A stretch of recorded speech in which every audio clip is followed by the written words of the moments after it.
Well, I think over the last several years, and really since the pandemic, we've been in a situation of uncertainty and flux. I think many businesses have been responsive to changes, but I think now's the time to really look to the long term and what are the goals that we need to achieve, to recognize that we live in a time of uncertainty. The days of developing a 5-year strategic plan with key milestones have gone. And I think the other thing in these complex and challenging times is that we need the vision and mission of our organisations, particularly in healthcare, to be our guiding star for the decisions that we have to make.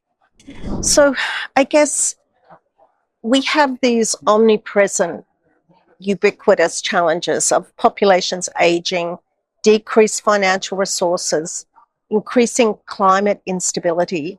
So those are factors that are going to stay with us for a long time. But in the midst of this, we have increased geopolitical instability, disruptions to global supply chains, and the threat of potential pandemics. So these are all headwinds that we face, but we need to work strategically to address them. And I think we also need to take the lessons that we learned during the COVID pandemic and take those forward. In particular, building sovereign capacity for supply chain and recognising that instability is here. And I think the other thing is the importance of leadership and making sure that our people who are working with us and the patients and the families that we serve have some certainty in this process.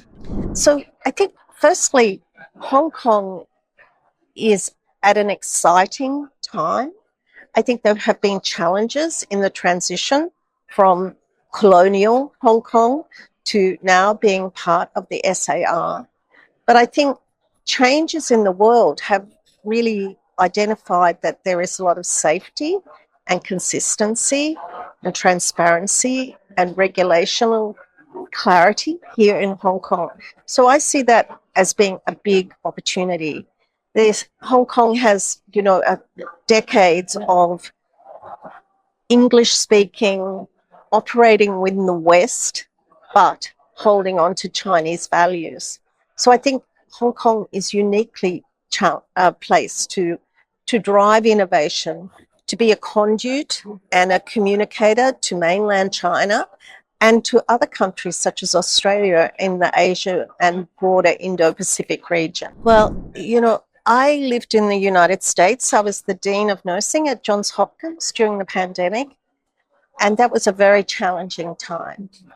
So I think the lessons that I learned is supply chain is critical and important, and we have to think about optimal supply chain and access.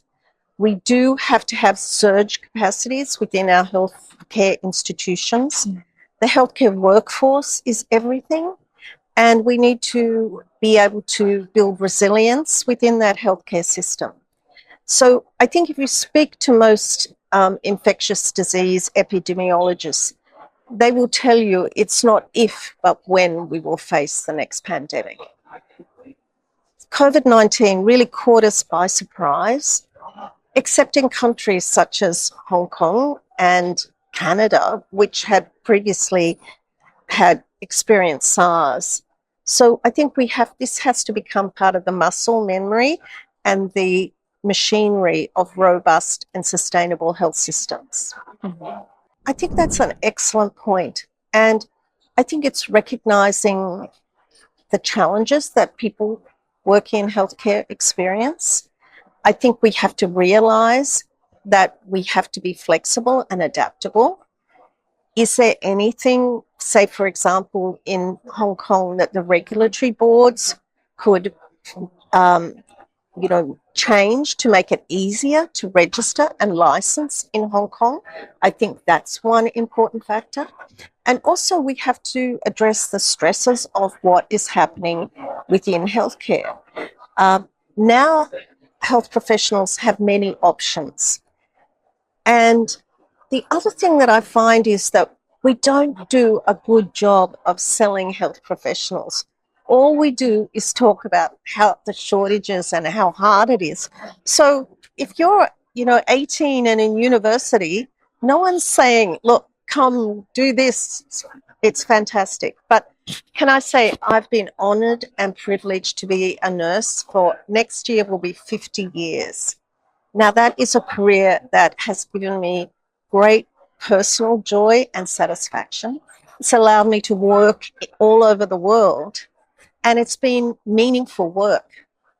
But we have to think differently, because I think now many of our nurses, their friends have a lot more flexibility in their work. They're able to go to yoga classes at 10 in the morning, and yet nurses and doctors and physiotherapists have these really rigid schedules. So I think we have to look at more flexibility in the workplace.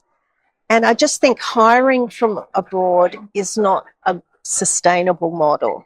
I think we have to make our workplaces more satisfying for our healthcare workers, because many people want to leave, and it's not always about the money.